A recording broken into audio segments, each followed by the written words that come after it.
So quick product review muna tayo. So ayun, what I have here is an adjustable scope mounts. So kung mapapansin nyo, ang kinikater na niyang size is 25 to 34 mm. So meaning to say, mas malaki na po ang pwede nating i-hold na scope dito. Unlike dun sa dati nating model na 25 to 30 mm lang. Kasi marami din po kasing naghahanap sa akin ng mountings daw para sa 34 mm. Kasi ayun, alam naman natin na medyo may kamahalan. That's why we produced more budget friendly mountings. Okay? So kung mapapansin nyo, yung differences lang nito dun sa previous natin na model, adjustable mounts din, is ayun, nag-increase nga yung kanyang hold sa scope, which is hanggang 34 mm na siya.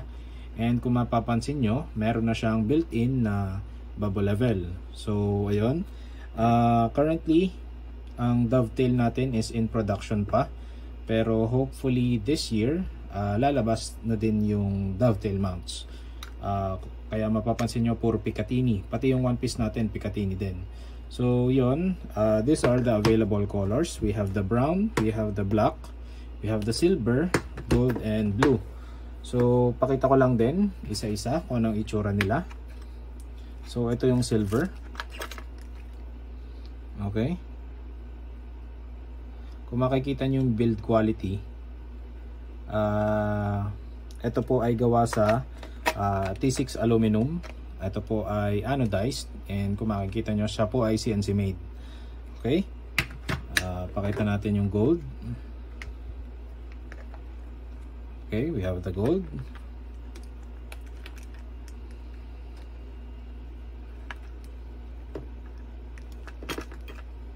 Okay, kung mapapansin nyo din po, yung logo natin is laser etched. Okay, apat po yung screws niya on the top to secure the scope, and dalawa naman yung bolts niya to secure dun sa railing ng inyong unit. Okay,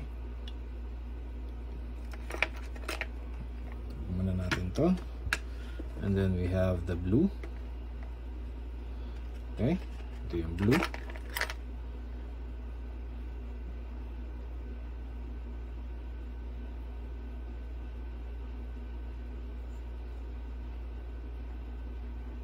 Okay, and then we have the brown. Okay, ito yung brown.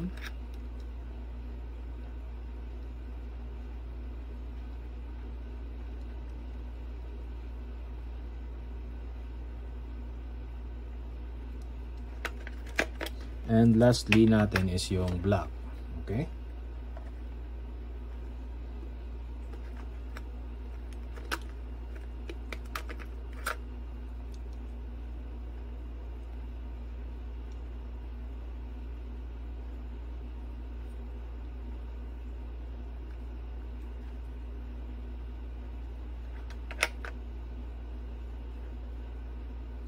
okay, so ayun. So ito yung mga models natin, and ito yung colors natin na available. We have the black, we have the brown, we have the blue, gold, and the silver. Okay, so ayun, this is 2 pieces adjustable mounting. So itatabi muna natin to, then introduce ko next is yung ating one piece mounts. So wait lang. Okay, so yun, balik tayo. Ito na yung ating adjustable one piece mounts. As you can see, ito po ay mas improved version compared dun sa nauna nating adjustable na one piece. Kasi kung makikita nyo, natitilt nyo na both ways or both sides. Okay, so logan lang natin. Pakita ko lang sa inyo kung paano siya gumagana. So yan, ganyan. Pwede nyo siya i-extend. Actually, pwede nyo din siyang paliitin. Lipat nyo lang siya dito. The same thing goes to this one. So ayun, pwede nyo din siyang matilt. Upon asking the company kung ilang MOA to, ang MOA po nito is 100 MOA. So it is best paired dun sa ating HD Gen 2 or actually any kind of scope na kung gusto nyo talagang i-push siya to the limits and sa tingin nyo ay kinakapos kayo sa dialing, pwede nyo gamitin ang ating adjustable one-piece mounts. Itong one-piece mounts natin, ang kinikater niyang size is 25 to 30 mm. So yon, meron na din siyang bubble level na equip. Okay. Okay. Pakita ko lang din yung red. Ito yung red.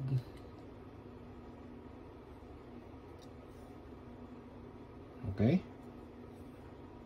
And lastly, ito yung black.